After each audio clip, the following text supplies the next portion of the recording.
In today's episode, you are going to get to meet and to hear from some of our favorite friends and coaching professionals, how they met, some Davidson football, and how they have overcome some really tough obstacles that they've had to face and with their faith. Welcome to Inside the Red Zone. In this episode, Coach Smith and Michelle, and we're welcoming Fred and Susan Riley, our favorites. Welcome to Inside the Red Zone. Hey guys, it's such a pleasure to have Coach Fred Riley and Susan. We go way back, and it's an honor to have you guys on tonight, man, and reminisce about some old times and have a lot of fun. And we just appreciate you guys so much, and thank y'all for being on our show tonight. We appreciate y'all having us on. We've seen the list of celebrities you've had on up till now, so we're in high cotton here tonight now. Yeah. You guys are at the top of our list, so there's no doubt. I mean, you're our favorite. Glad to be here. Y'all are some of our favorite people. So yeah.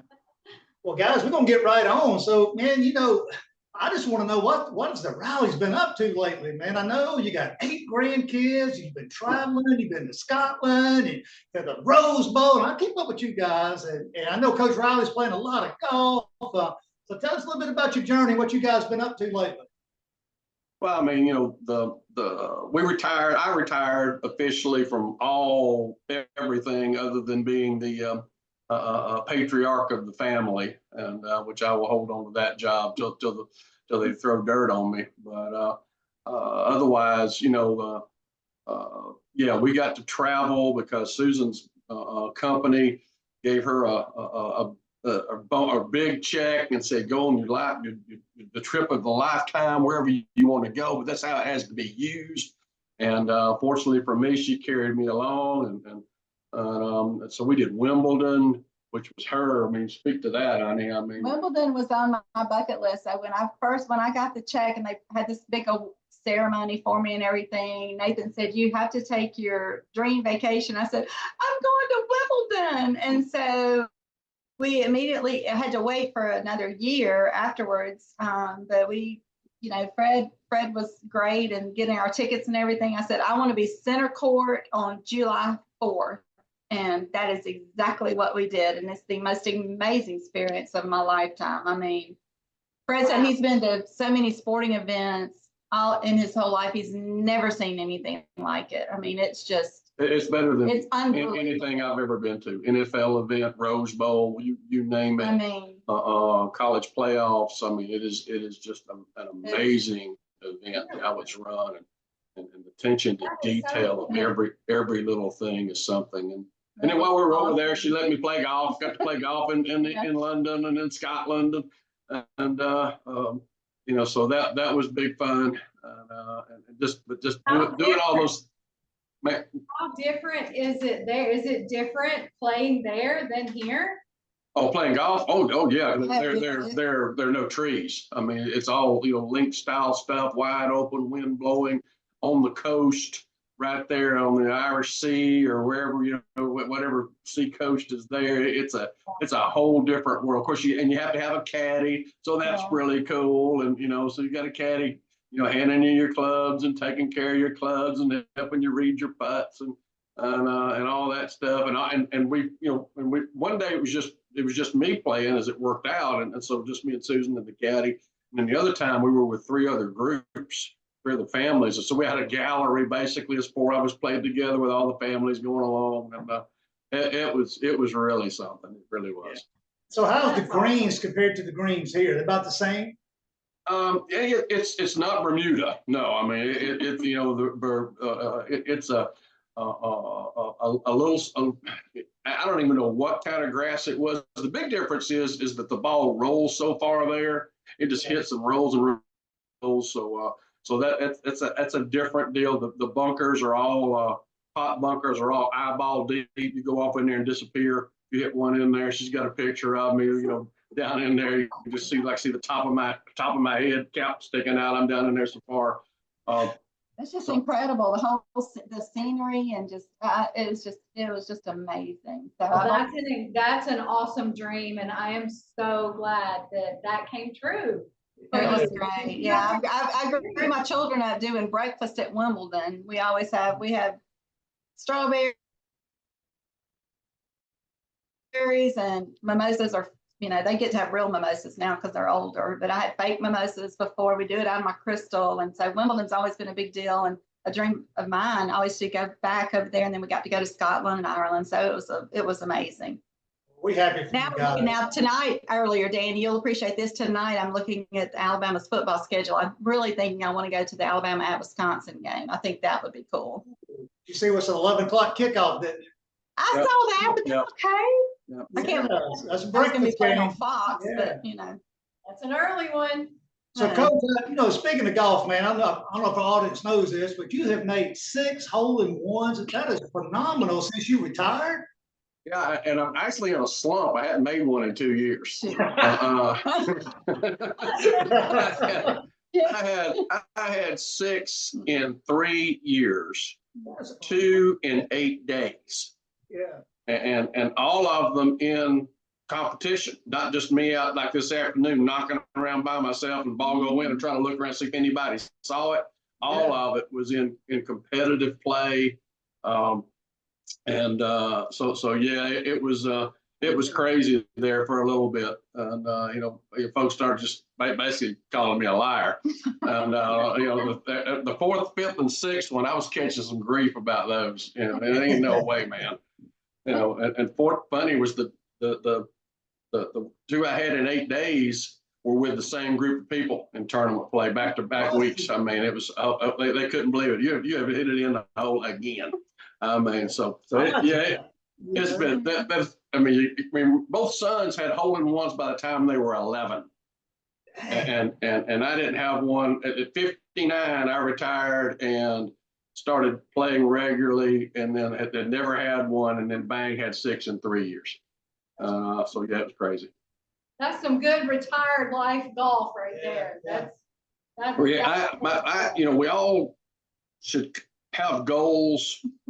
And I've been asked, over time, what are your goals now? What do you want to do? I said, I want to be the greatest retired Riley in history. And I am working diligently at it. I mean, hard at it. And so far, so good. Nobody in my family has had it better than I've got it. I can promise you that. We started maybe thinking, we was having you guys on your golf game. I was like, man, I can remember when Davidson, we was all at Davidson having the golf tournaments. And I didn't go up playing golf. And I went out there hit a little chew. I was awful. So I'll never forget, I told Michelle, you know what my job was with the golf tournaments? I drove the Kool-Aid cart. I think I was driving with you, Danny. Our golf tournament fundraiser and everything. Yeah, those are fun. Well, in most cases, most not good golfers, because they spend they've always been gigged about, it's not be a very good coach as good as you are at golf. You need to spend more time at work. So maybe we'll take it from that point. You're such a great coach that golf is just not your niche. We'll go with that. How about that? Yeah. All right, Coach Michelle. Well, I want to ask Susan, because I've always admired ever since I met Danny and our story, and then got to meet you and Coach Fred and Coach Riley. I have always loved watching you as a coach's wife and a mom to many. And I just want to know, from you, your heart, what are some of the special highlights as being a coach's wife and that mom, being there on the sidelines, watching those boys, being in their lives and watching them grow up? Just give me some of the highlights that you. I'll tell you, there would just be so many that you couldn't. When I got into this role, it was a new one for me. I'd never been in the coaching world, and it's just it is just amazing. And I really tried to dive into Davidson and just put my heart and soul in not only the kids, but I like the coaches. I tried to do stuff for them every week during football season, and then I would take a position every week and make them cookies, or I just felt like they were all just my heart. And they're all just so special. And for them for me to be around them and to watch them perform and just grow and mature and just, want to better themselves, and for them to turn around and call me mama. There were several of them. I could never be a teacher because I would bring them all home.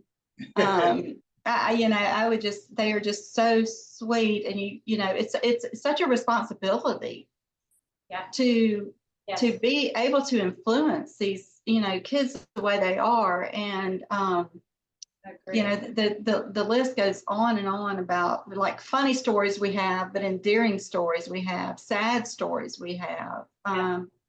We took in a kid one time. To me is like these guys, they knew that was their heart and their passion and coaching, but when we get to come alongside them, we just came. And we just kind of got into it, and I loved being on the sidelines on Friday night and pacing the sidelines and talking to all the kids, talking to all the players and just encouraging them. And I tried to encourage the coaches too. I try not to yell at them too much, but it was just, I miss the Friday nights of just being around the kids. I miss the whole experience of that, because I loved it. Yeah. I mean, you was like, Terry Saban. I mean, you're Terry Saban of high school football. You love those Alabama guys, and you was doing this in high school back when me and Coach Riley worked together. Yeah, it was. You would feed them and love on them, and Coach Riley loved us. Hey, you coach them hard, but you love them harder. You brought that aspect along with Coach Riley, and you loved on those kids. I'll never forget, we would coach him hard, but if I got on a kid at practice, I would look him up in the locker room and put my arm around him, loved on him more than you would come back and love. And I mean, it was just a great thing, but you were on that journey with us and loving all those kids. And the same thing, and I had the opportunity to be the head coach at Baker. Michelle did the same thing there. She did the same thing. She did the same thing. And I remember even just when I would bring popsicles, it's something as simple as that. I'd bring like a couple of coolers of those icy popsicles. And they were like, Mr. Riley, Mama, where'd you get these?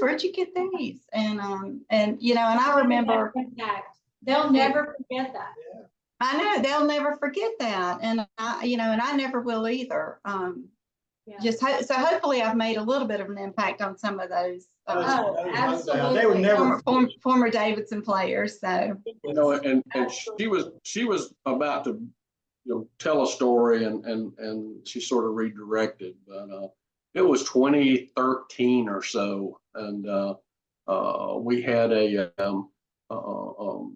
kid that was basically homeless, and he had and I mentioned it to her, and we talked about it, and he was he had been thrown out and was sleeping on the floor of some guy in an apartment complex right there across from Davidson, and we had we could wiggle a little bit, and we had a room, and she said, well, it would just her idea where he's staying with us, and so I talked to him about it, and he said okay. And I remember we went to pick him up at that apartment, and he walked out that apartment complex with everything he owned in a big black trash bag over his shoulder. And I looked at her, and she started tearing up, and I told her, dry it up. He does not need us to feel sorry for him right now. And he needs us to be, we could cry when we get home. And he loaded up in there, and we took him home and went upstairs where we had him set up, and I showed him, and he was like, this is my room. I mean, it was literally, the blind side kind of thing in a lot of ways. And I went upstairs to check on him a few minutes later, and he had hung his clothes up perfectly and put his shoes under his bed. He had such pride in what he had at that moment. And then he comes downstairs, and Susan says, now look, breakfast is at 6 o'clock and dinner's going to be 30 minutes after y'all come home every evening. And he looked at her and said, you mean y'all are going to feed me too? Yeah, he said, am I gonna be able to eat with y'all too? I said, Oh, absolutely. And he lived with us for a few months. Yeah, Through it was that. great. And, It was great. and you know, and it's, you know, the, you know, and it just was, that's what, again, if we weren't big on social media ever really. And that's one of those things though, that if we had been big on social media, I mean, she would have never allowed that to be put on social media. You know, she wasn't going to do that for applause and out of, oh, look how wonderful they are about, because again, the embarrassment that it would come to the kid, yeah. you know, and you know, just to protect him from anything. And Like I said, if I'd been a teacher, I would have wanted to bring them all home. no. What a huge impact you made on that individual, not just him. And they would just never forget you guys, man. That is awesome. And what a team that you are, and what you're still doing even today. What a team. It's just, well, it takes a team. You know, you have to be in it together, as y'all know. Y'all are modeling that now for a lot of people, but you have to be a team. You got to be, you know, I support him 100%. He supports me 100%. So that's right. I think that there are a lot of younger couples in the coaching industry and stuff that we come across that haven't grasped that yet. And I know that it's different for us. Our kids are all older now, of course, but when they were younger, you know, I can imagine what they're going through with babies and with, you know, the wife and the mom being at home. Mm-hmm. Maybe she's not able to be there like you and I have been. Yeah. There's a lot of stress in the coaching profession, in the marriage, and in the home is what we found. It's hard. Yeah, we came into it in a little different stage. A little different place in life, no question. And the other thing that I thought was that we did that is, as time went on, of course, you know, Susan coming on the sideline and spending, you know, basically 10 years on the sideline. And but then but gradually almost all the wives ended up on the sideline. I mean, and we told it's fine. Come on down here. To get away from the fans, to get away from all the yan that's going on. That, you know, that on the sideline we can't hear it. I mean, we don't hear that. We don't hear that mess. And you know, and to get on the sidelines to keep from getting from really embarrassing us. So out in the crowd, the few people that were yelling, I was like, okay, I can't stay down here. I can't stay up here anymore. So. Right. So by the end, most all of the wives were down there with us. So it was cool. It's the best place to be. Heck, you can't please them. I mean, we're 11-0 one year, and we're going to talk about that a little bit later. And we have Fred Raleigh throw the football. We're 11-0. Get ready to get third round of the playoffs. We're complaining about us. You know, we need to throw the football more. I was like, you can't win with the fans most of the time. So. Well, guys, let's shift gears, man. We're going to talk about something kind of funny. We ain't got to spend a lot of time with this, but I want to talk about, let's share with the audience how you guys met. I know Coach Riley remembers this story down at Dolphin Island. Mm-hmm. Right. He tells it. He's the best. And do the concise version. Yeah, I'll do the abbreviated version, but because I am the storyteller in the bunch. There's no doubt. I will preface it by saying it is all a God thing. No question. I'll preface that. No question. And you know, I was going through you know, my divorce, and you invited me down to y'all's place on Dolphin Island for the weekend, just to get away from things and to, you know, just to have some time away and breathe. And you know, it's and it was great to have, you know, you'd allow me to do that weekend. So I had, you know, hours of not, you know, accountable, responsible to anybody, and just to take care of myself a little bit. And so I'm hanging out by the pool, you know, and got my hat pulled down over my face and taking a little siesta. And all of a sudden, this loud group of people, rude group of people, come up at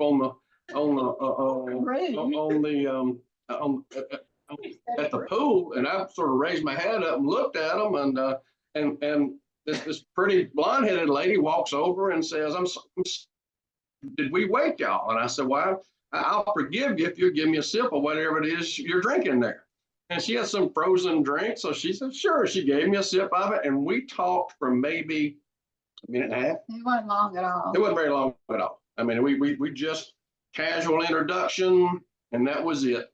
And then months later, when my after I was divorced, I mean, she just sort of popped back in my head, and that maybe she was somebody that I might want to spend some time with, just to hang out with a little bit, and because she was very friendly, and so, but I remember her first name, but I can't remember her last name, and I remember it's Susan, but I cannot remember her last name for nothing, and. I remember the neighborhood she said she lived in. I got in my vehicle and drove through the neighborhood hoping that I might see her out in the yard, or that her name, I'd gone back to 19th century, that her name might be on the mailbox. You know, people don't do that no more. And so I'm sort of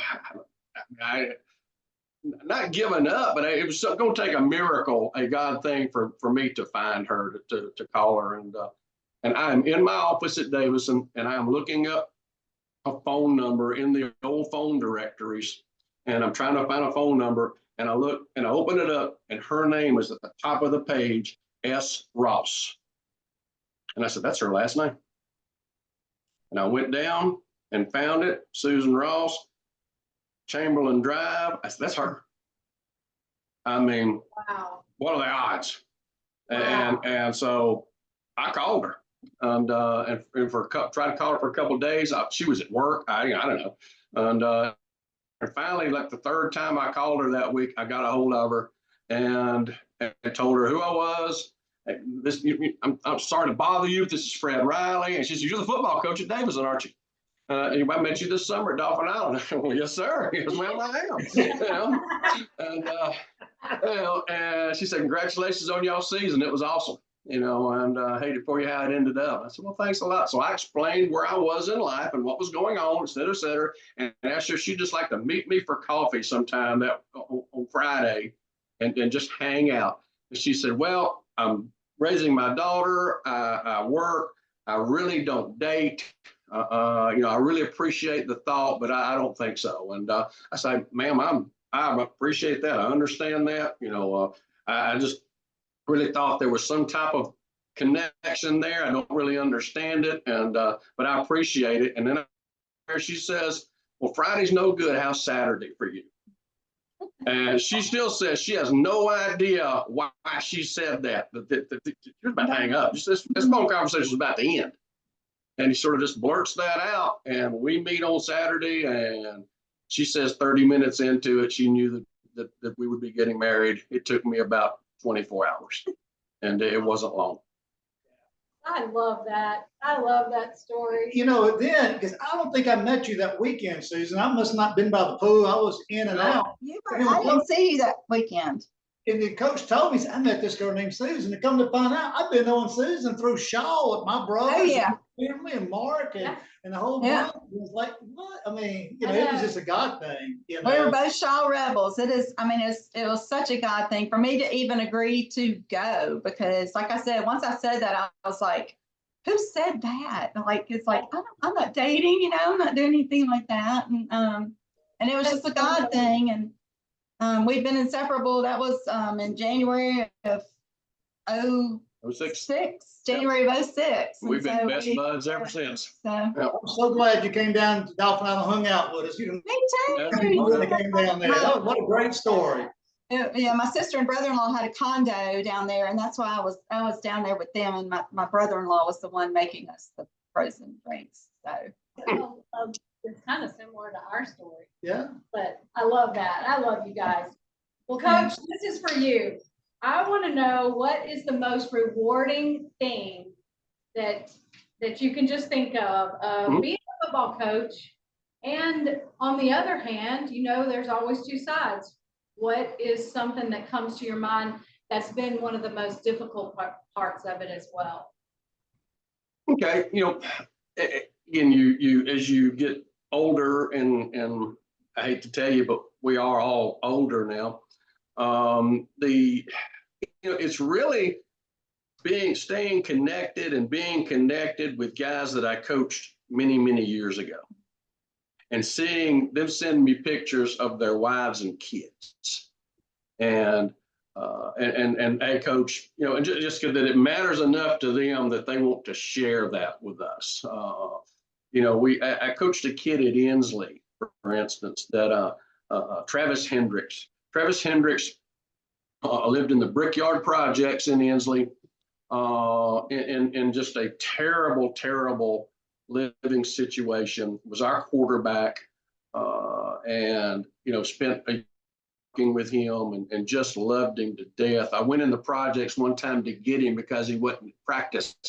And I stomped I'm so ignorant. I'm 40 years old. Ain't that no sense there. I walk right up in the projects, pound on the door. Little boy walks to the door, opens it up and says, looks at me and says, Mama, the police is at the door. Because anybody that was white, and that had to have been a policeman that was in those projects. And she comes down, that's not a policeman, that's Coach Riley.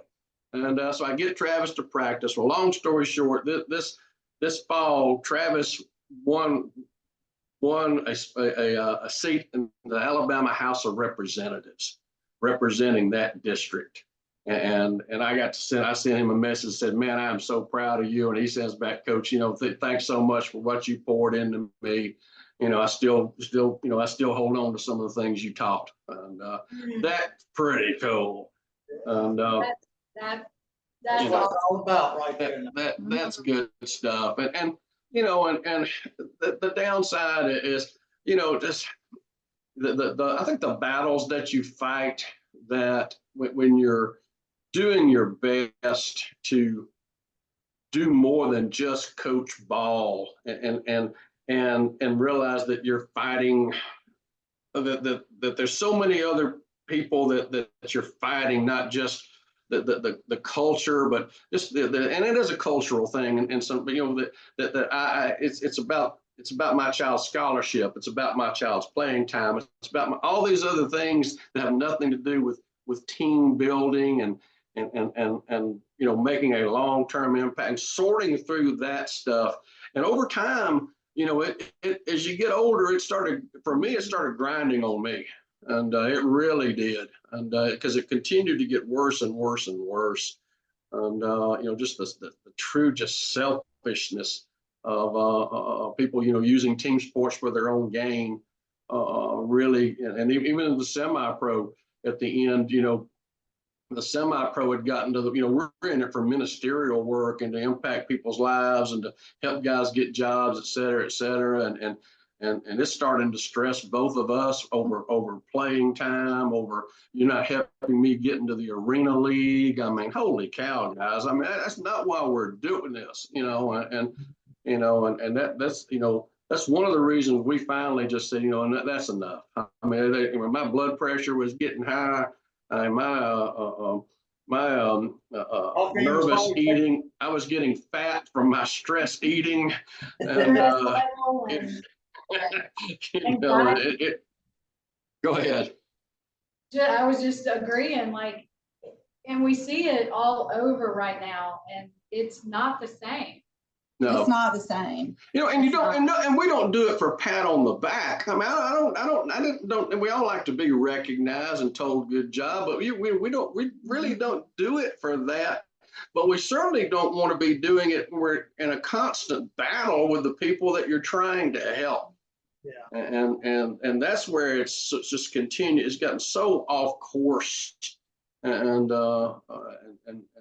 gone down a path that is so difficult. It's like we said, college football. I mean, I told you, Susan's an Alabama fan, and deep. I mean, roll tide. I mean, top of her head, tip of her toes. But she's had to learn just root for her school, not for players, because the players aren't going to be around.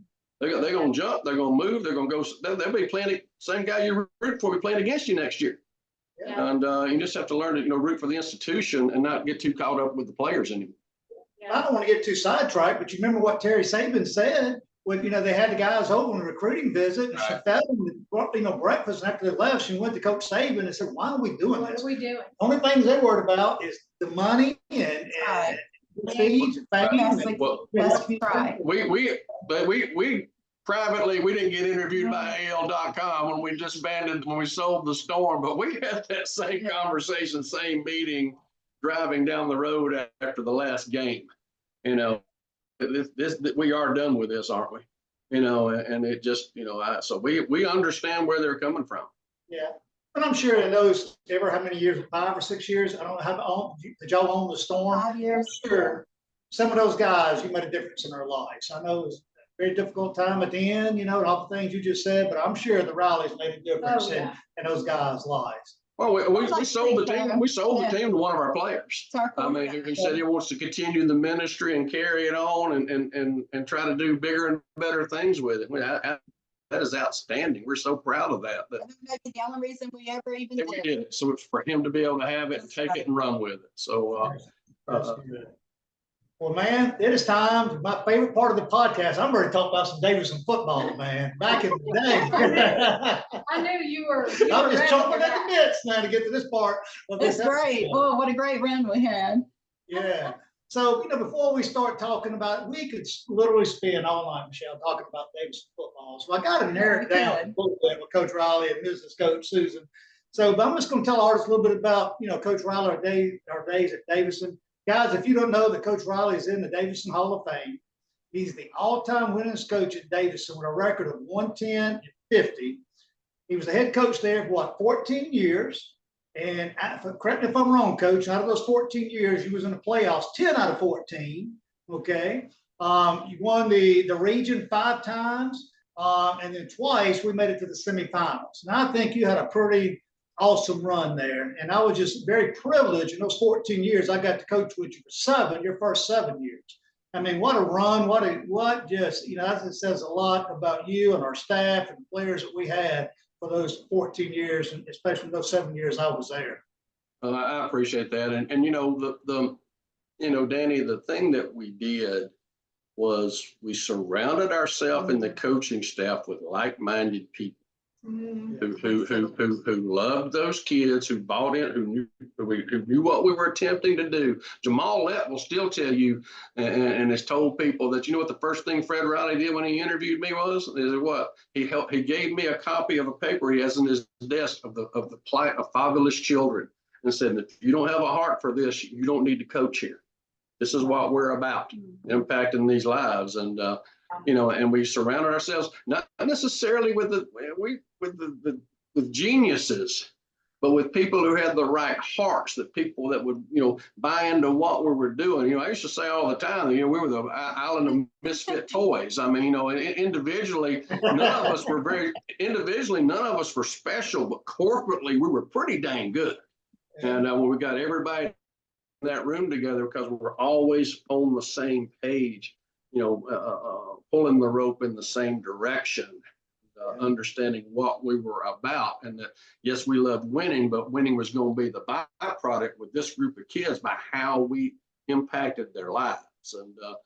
And we hired people that believed in it. So no question, that's what we surrounded ourselves with. Y'all, I mean, you being the, you know, the first person outside, you were the first person outside of Davidson that I hired.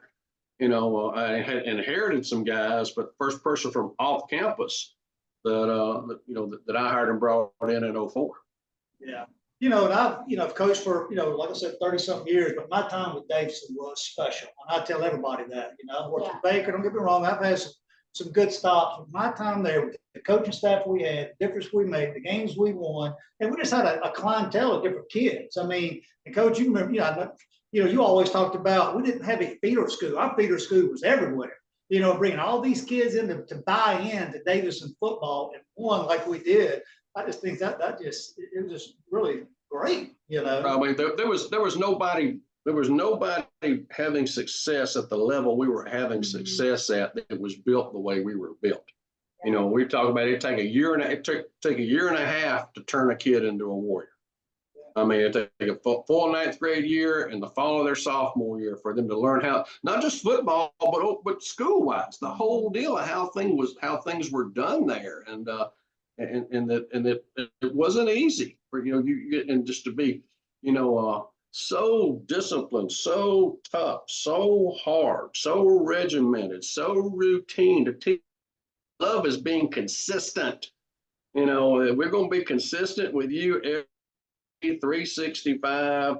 Every time we're with you, that we're going to be emotionally drained at the end of the day from pouring into you this whole year and through the summer, and whether it's going to drag your butt out of bed for workouts in the summer, Jimmy Ward, or whomever whatever it was, that we were going to do it, and we weren't going to make excuses. You know, somebody asked, I didn't have to take a team through, and I was very blessed, that we did not have to take a team through COVID and deal with that.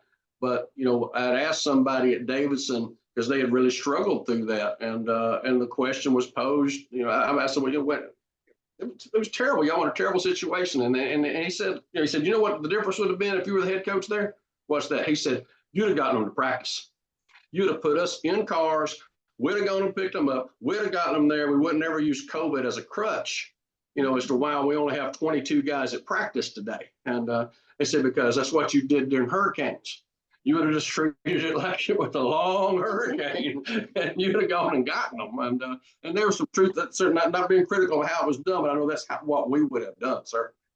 Yeah. So Susan, when was your first year when you became a Davidson Warrior after y'all got married? Was it 07?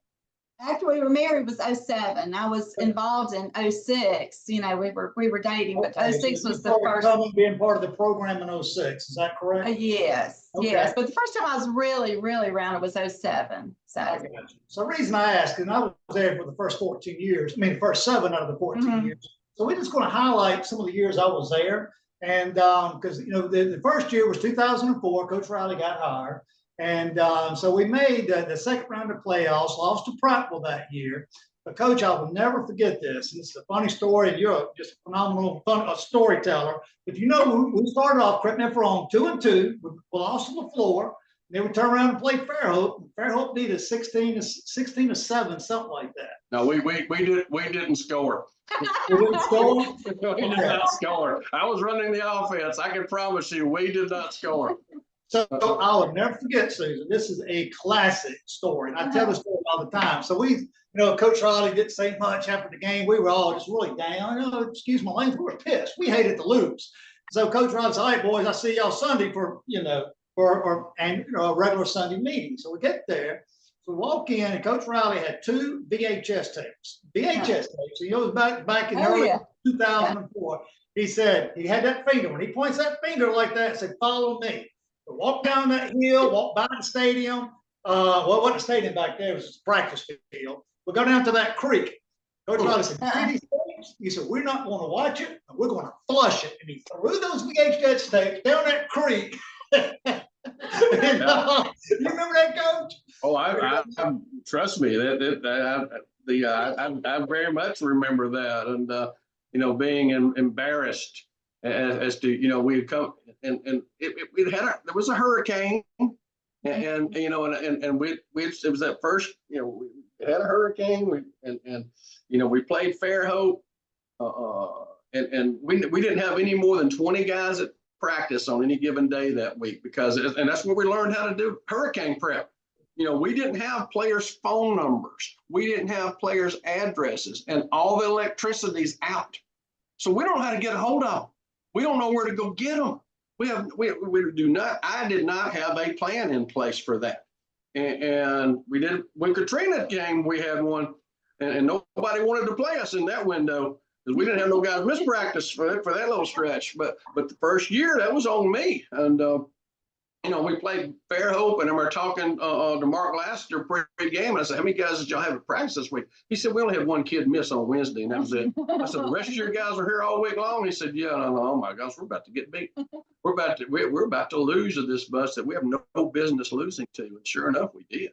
It was an embarrassing moment. And Coach, what a turnaround! I never forget. You told our staff, says, "Guys, this is not Davidson football. We're trying to be too cute." We had wristbands. We was running this and that. And he looked at it and says, we're getting ready to run the football, bitches. And so it's Lake Murphy the following week and beat them 21-14. We got on a run. We won 7 consecutive games, made it all the way to state playoffs. And I'll never forget, I saw, Jim Jordan's a friend of mine. I bumped into him after the season. He looked at me, he said, y'all picked a hell of a time to start running the football downhill against us. Yeah, we did. And, we were, I think we won, 16 regular season games in a row in that stretch that year. And then the next year tied into it. And, only 2 losses through the whole thing were to Prattville, who goes to the state finals, and Daphne in the rematch the next year, and they went to the state finals. And but yeah, we found a personality, and again, everybody bought in to the personality and what we were doing, and we got better. And it's easy to take wristbands off of them. When I still remember grabbing one of the offensive tackles the week before and grabbing his arm and said, it's play number 32. Can you not read that? And he rolls his wristband up and he's got it on upside down. Well, that might be a problem. Our clientele well enough that our left tackle can't read. So we line up and that's stacked out. We run the belly and the midline and the belly option, the inside outside veer and the ISO. We were huge up front, man. Well, it was and I coached offensive line. Of course, I loved it, man. I had some hogs up front. That was some fun football, man. And going in, you already hit on that. Go with that into the 2005 season. It was the only time in the history of Davidson they ever went undefeated. Correct me if I'm wrong, Coach. Went 10-0. Right, the only undefeated regular season in history. Yeah, and then when our first 2 rounds, it was 12-0 going into the 3rd round, we got beat. That was another fun, just an outstanding year. And the talent we had, Antonio Colston at center and Corey Patterson. You already mentioned Jamal Lett. By the way, of course, I know Coach Jamal Lett is coaching the NFL, part of the New England Patriots now, one of our former players. Right. Exactly. And then Jermaine Rogers, and now look what he's doing in life. He works for the Mobile Police Department. Right. He's a detective. London Crawford played on that team, signed with Arkansas. He had a team, and all those guys made All-State. That was a fun year going up. It's amazing. Yeah, we had 12 guys sign on National Signing Day that year, and at various levels, and then and then we had Katrina hit that year, and we were much better planned, much better organized. And then the state comes back and says, you guys down here, you've got to get caught up by this date, which meant that we were going to have to play 3 games in 8 days. And we played Friday, Wednesday, Friday, something like that, or Friday, Tuesday, Friday. And of course, we were loaded. We were fine with that. Our guys didn't like to practice anyhow. I mean, we might have to scrimmage half the time anyhow because they hated to practice. So for our guys, it was wonderful. We played Fairhope at Fairhope we played the last one on a Saturday, and that same group of people playing against one another the next year, and it was 42-0 in a hurry. Oh, yeah. And that's one of those moments, Danny, we were talking about Michelle earlier about things that get under your skin or how things have changed. So the 2005 game, we're playing Fairhope at Fairhope, an afternoon game, and my father is at the game, and Lionel Henderson was playing tight end, and we got the goal down around the 1 or 2. And Lionel flinches and get him out. And we get him out. He comes off the field, and the other guy's going in. And my dad said, he told me after the game, he said, whatever you're doing, keep doing it. I said, what do you mean, Dad? He said, you remember when you tied in jump and you took him out and sent that other one in? I said, yes, sir. He said, well, this big woman stood up in front of me. And I said, oh, Lord, here we go. She's going to go yelling at my son right here, right in front of me. He said, and she stood up. I said, that's right, Coach Riley. That's right, Coach Riley. Put a foot in this fat ass, Coach Riley. I love that. Oh, yes, life has changed from 05 to 2023. Yeah, no doubt. Oh, my God. You already talked about that. So let's get, like I said, we can talk all night about every single year, but I'm just kind of highlighting certain years that really stood out. So you go back to the 08 year, made it to the semifinals again. So what really stood out in the 08 year was Murphy beat us. It was a slugfest, 47-45, turned around and played them again. In the playoffs and beat them 27-7. You know, that was some times that, you know, you want to just talk a little bit about that game, Coach, and those two games. And I know where you're trying to take me, and I'll willingly go there. You know, Hey, I'm trying to get fight. Because me and Ron Lee have had this conversation, and you know, I mean, yeah, 08, we Murphy is going as fast as humanly possible, and I'm wearing the officials about accommodating these fast teams. Why are you spotting the ball so fast for these guys? I mean, you should set a tempo for the game that stays the same the whole time. You shouldn't help them because they want to go in a hurry. Our defense don't want to go that fast. Just establish a rhythm and keep the rhythm. And I was really on them. But we realize that, you know, anybody that's going that fast, they're coaching the same kind of kids we're coaching. And ain't none of these guys going to Harvard. So their signals have got to be pretty simple. So we caught them playing on a Thursday night. And, you know, went and sat in the stands on the other side and picked their signals. I mean, it was pretty simple. I still remember. This means run. Touch his face meant run. I still remember. You know, this is this is brawl. It wasn't that difficult. You know, right. Exactly. I mean, all we wanted to know is it a run? Is it a drop back? Is it a sprint game? That's all we wanted to know. We didn't care what the exact play was, as long as we had those three things, we could fit everything up.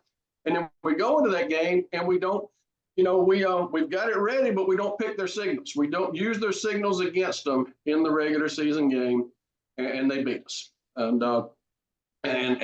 you know, and they win the region, and we finished second, and we went in that weekend and looked at the playoff brackets, and I mean, we will see them right here. Nobody's going to beat them. We're going to see them in the third round, and we're going to use those signals against these guys. I mean, there's no reason not to. We've got them. We're going to use them, and we're going to kick their you-know-what this next time around. And Ron told me after the game, he said, "You had our signals, didn't you?" I said, "Oh, yeah." I said, we had them the last game, didn't use them. And he said, "You know, Mike, somebody on my phone said, you know, they've got our signals, Coach. What are we going to do?" He said, "I don't know." He said, "We don't know how to huddle." You know, he said, "We can't huddle." You know, so he said, "We just have to figure it out." And that was so much fun. And I was the defense coordinator at the time. I went from offensive line defense coordinator. And you talking about a fun night when you know what they're going to run. So PJ Wright and Chris Agee, man, they really, you know, they was up there, sprint right, or pass fast, or run. So they spread it out. We brought pressure right in the quarterback's face. So if we was real run, man, we just loaded the box. I remember one time they got out trips. We didn't even cover. They just guys out there. We put like 8, 9 guys in the box. You remember that? Right. Oh yeah, because that was before people started side adjusting and saying, okay, you know, if they don't expand, raise up and throw it out there. They're going to run whatever was called. Football hadn't evolved to that place yet. And I asked him later, I said, "When did you realize we had your signals?" He said, "When we came out in trips, you didn't cover it. You know, we got a run called up in there, and you left 2 guys uncovered out there, you know, and they got our signals. You know what? You know, and you ran a run blitz right in our teeth. You know, I said, well, you know, you're right. But, you know, you can't get away with that kind of stuff today because they just raise up and flip it out there and on the edge and run it down the sideline. So, but you can pick signals. I mean, I still would. I mean, still, if somebody's going to try to no huddle that fast, you know, I would pick their signals. I mean, in a hurry, because it's got to be pretty simple. At least slow them down a little bit, make them have. I mean, again, the other thing, Danny, was they only had one guy signal. I mean, it wasn't brain surgery. You know, I said, we have, you know, you got to work a little harder than that. And just have one guy sending the signals in, at least have 2. You know, or something, you know, somebody's at least making them. You know, exactly. So Certainly they changed that for the next season. They did. They had two signalers the next season, but we figured out which one was live pretty quick. Well, then they had a big sheet covering them up like you see now, you know, like this blank hardcover. You know. One guy's still signaling and they're not even looking over there. You figure out pretty quick it ain't him. Yeah. Anyway, let's just move on to our 2010, which was my last season at Davidson. Made the semifinals that year, played Daphne, got beaten. That was another special year, 2010. Won a lot of football games that year.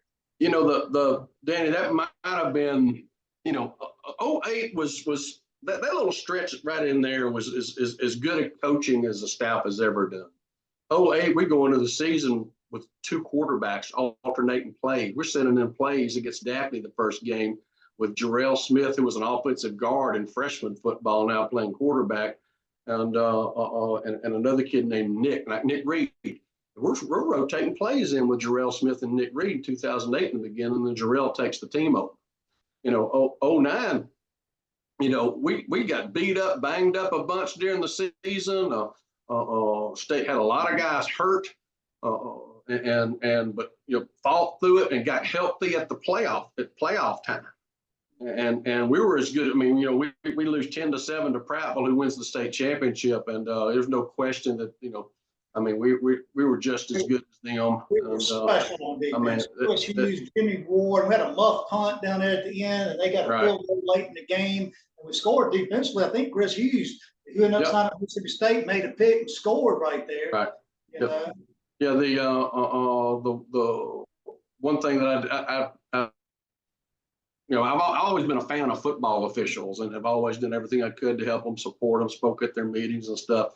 But we got called for 4 holding penalties in that game by the same official, the umpire. Every time we crossed their 40, he hit us for holding.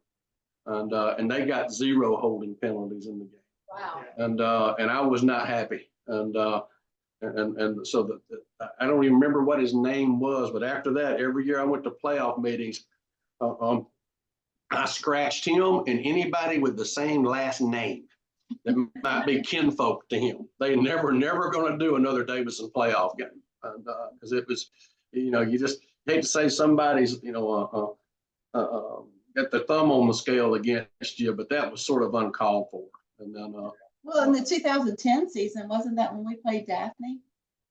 At Daphne in the playoffs, and you know, Rebecca, our daughter, was head cheerleader for Daphne, and so I stayed in the end zone in that game. It was freezing, and I stayed in the end zone so I could watch, you know, because I was like, oh my gosh, I couldn't go. You know, it was a weird thing. But 2010, the games that we won in the playoffs to get to that place were you know, we beat Foley in the play in overtime on a 4th and goal from the 10. You know, it's over. I mean, it's 4th and goal from the 10. We throw a fade in the end zone to Rashad Cunningham, go for 2. We're going for the win. Hit Jabrian Niles on a sprint out pass for the 2, win the game. The next week, we play Fairhope and beat them in overtime.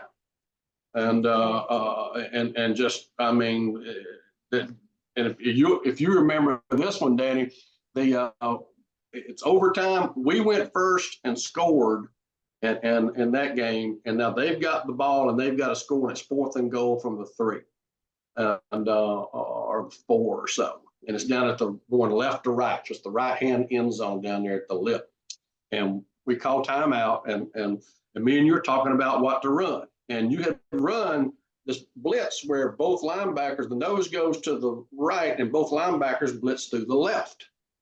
And we were talking, I said, you know, and you said, exactly what to call. I said, what about that blitz you ran earlier? I said, I don't think they had an answer for it. You said, I think that's a good, coach, let's run it. And so we run it, and they're going to run a Tebow pass right there at that play. The one guy that's supposed to block that linebacker runs right by him to go to the back of the end zone. They're going to Tebow it and throw it to him back in there. And but them 2 linebackers hit that quarterback before he had a chance to get that sucker off. And if you remember, me and you rolled on the ground. We were jumping up and down, celebrating. We ended up on the ground, rolling on the ground, having won that game. I do remember. That was great memories, man. And then and then we beat Stanhope Elmore the next round, and you know, Terrence Timmons runs for 300 yards. Wow. I mean, they are so good. They are so much better than us. I mean, they probably would have beaten Daphne because they were so big and physical, and they were so much better than us. And our kids just found a way to win the game. I mean, we go for it on 4th down in the first half. It's 4th and 7, and we can't stop them. And if we don't make a first down here, this game's going to be over at halftime.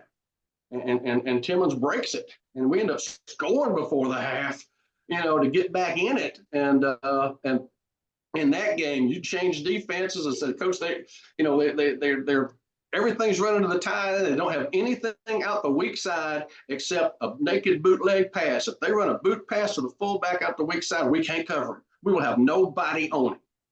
And I said, well, if they beat us with that, that's fine. I just don't want them beating us with the toss sweep anymore. They're just killing us.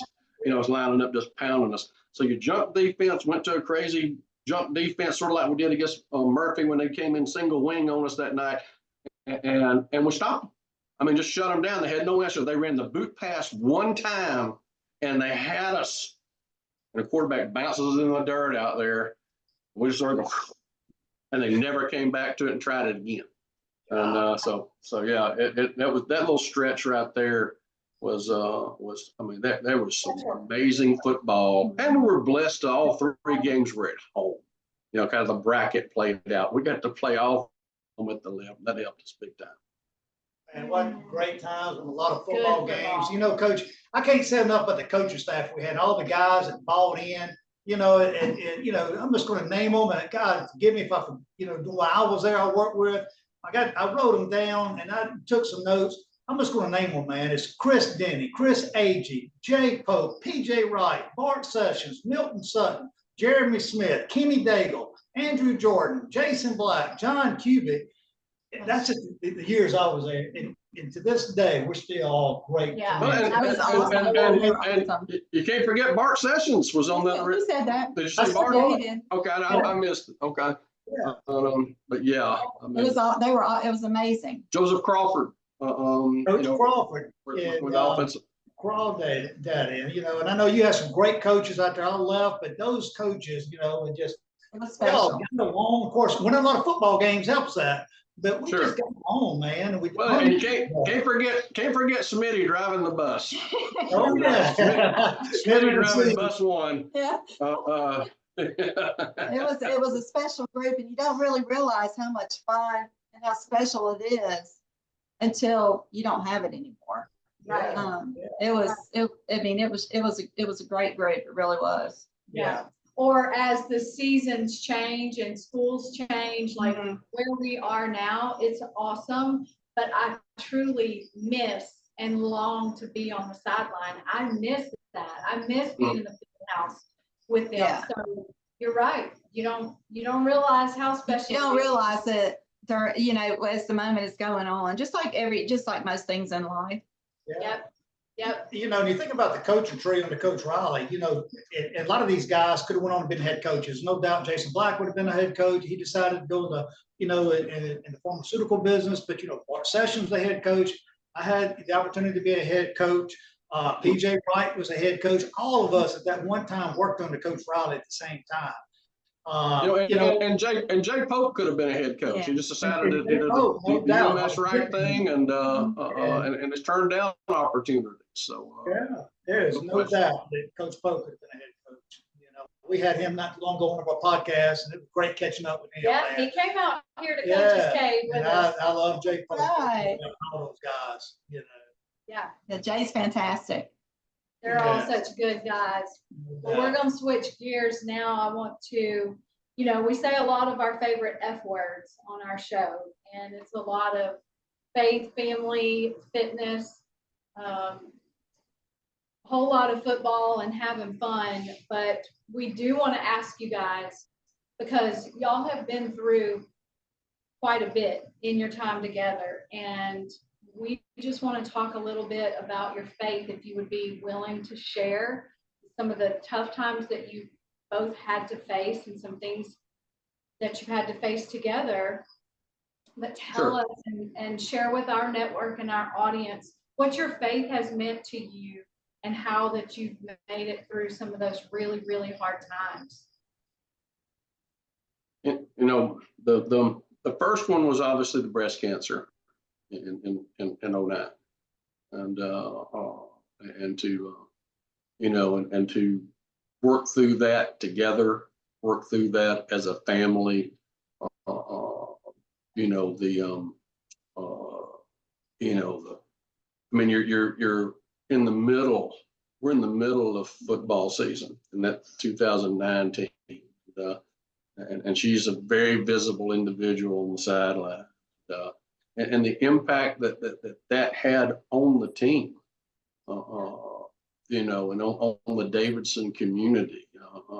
Yes, our faith never wavered. We believe that, you know, I mean, how can you go back to our meeting story and believe that there's, and then say that there's not a God, and that God's not in charge, and God's not connecting all the dots, and that He doesn't have you, you know, in good and bad. And you know, the day of her surgery, we were playing Baker that week, and it was a Thursday, and she had told me to go to practice, and of course, like I'm going to go. And so she wakes up from the surgery, comes out of the anesthetic, and I'm sitting there next to her in the bed. And the first thing out of her mouth is, "How come you're not at practice?" You know, I'm like, "Honey, I think Danny and him can handle it. I think we're going to be okay. And you know, we've got this." And you know, and I think she would probably attest to the support, not only from obviously from a faith, but the support that she got from the Davidson family during. Yeah, it was, you know, I missed only missed 2 games. I was determined to get back to the games as quick as I could. And just I mean, all the I got while I was at home and, you know, recuperating, it was just, I mean, it was just, you know, it was just amazing. And then the reception I got when I, you know, that night at the Lip, when I came back, it was just, it was, you know, like I said, you don't realize how much you miss it until you can't do it, even though I was only gone for 2 weeks. And then just the recovering, and Fred, he stayed up till midnight every night, like, you know, trying to research what the best, you know, treatment would be for me and everything. And it was in the smack dab in the middle of football season. And I remember Rebecca and Fred went to all of my appointments with me. And the first one they didn't go to me with, we got some results of a test that would tell, it's called Oncotype DX test, whether it would chemo be good for you? You know, would it help your situation or not? And they couldn't go because we got the results back a little bit quicker. And so I was by myself, and Dr. Meshed, who is Georgia, Vince Dooley's brother-in-law. Mm-hmm. So every time we went to these, you know, these appointments, all we talked was football, you know. And Derek Dooley got named to be the Tennessee head coach, and we were there. He said, "Susan, I just don't know if I can wear that god-awful orange," you know, and all this other stuff. But I was by myself, and the test results came back right in the middle. Like, it wasn't definitive. Would chemo do you good? Would chemo not do you good? And in that moment, I was like, I've trusted God this whole time. God's got it. I was like, I'm not doing chemo. I'm not going to put that poison in my body. I said, God's got me. And he's had me the whole time. I don't take medicine, you know, for 5 years, but I just did not do the chemo and the support. I mean, it was just, it was just amazing. I never wavered that, like, even if something did happen to me, that was okay too. So, and I love that about you and your story, the two of you, your family, but the extended family. And you can tell that there was just so much love, and you were surrounded. They were. You know, and of course, that's what started Pink Out games. You know, folks don't realize, because it's been so popular now, but we were the first people to do Pink Out games. Nobody in Mobile, Baldwin County, anywhere had ever done it. And we came out in pink with pink wristbands and all that stuff. And I still remember one of the officials coming up and telling me prior to the game that your guys are going to have to take that stuff off. And the white hat grabbed him and pulled him inside and explained to him what was going on. They said, you're coach.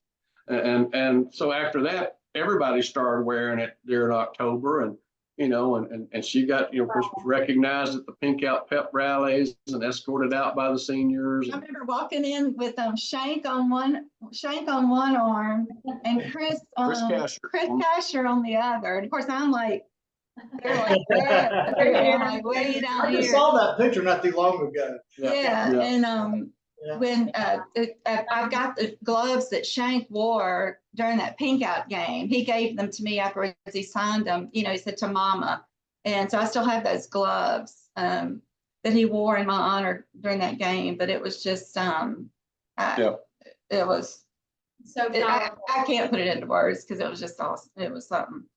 Yeah. So and then some of the hardships through coaching and the seasons and the parents and kids and all the things. I mean, you got to have faith somewhere, and you got to stand for something. Sure. Fall for anything. Well, and and for some ways, some people would say untimely retirement at Davidson, and the things that led to that decision being made. But you have to come to a place where and our preacher said it the best. He said, God is in control of who is in control. And that if God had not been done with us at Davidson, he could have just as easily told all the people that were in the decision making, this is my man, this is my guy, this is they're going to be there, and you're going to back them all the way through this, because this is where I want them. Agreed. But obviously he wanted us doing something else. There's going to be a lot of aha moments in heaven. You're going to get there and go, oh, now I understand why you didn't need us there. Now I understand where that road was going to travel. Now it had to make sense now. But you gotta believe that on this side, and being faith. And Exactly. So we, as difficult as those things were, we believed that. We believe, it was that God had it in his hands. He knew where he wanted us to be, that there were places he was going to take us, things we were going to do that we would never dreamed of doing, we were going to connect with, that we never would have ever connected with. All of those things have happened. But I'll say this, y'all seen the picture, and if there's anything descriptive term of it, is you've seen those pictures of the male and female lions. And the in 2009, she would have been the lion in front, and I would have been the lion right behind her. And in 2018, it was the other way around. Yeah. I was the one bearing the brunt of everything, but she had my back. She was right behind me the whole So time. powerful. Great teammates.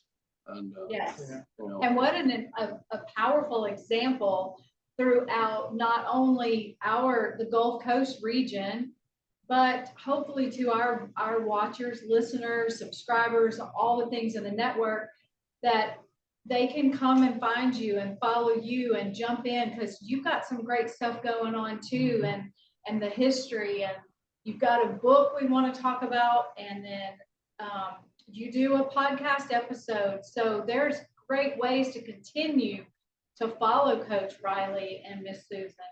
Yeah, no doubt. Yep.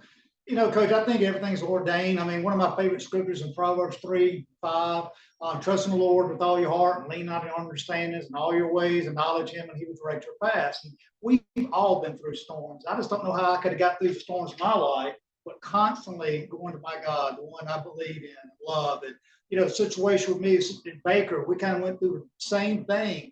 Before you knew it, I got a job immediately at Mobile Christian, and had really 4 outstanding years there. Yep. Then they had to let me go because of budget cuts. Within a matter of a month, I got a job at George County and absolutely love it there.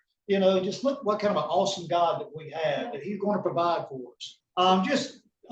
you know, just talking about the scripture 3, 5, 6, Proverbs 3, 5 through 6, trust in the Lord with all your heart, lean on your own understandings in all your ways, acknowledge him to direct your paths. There's no doubt that God has directed my paths to some storms I've been through.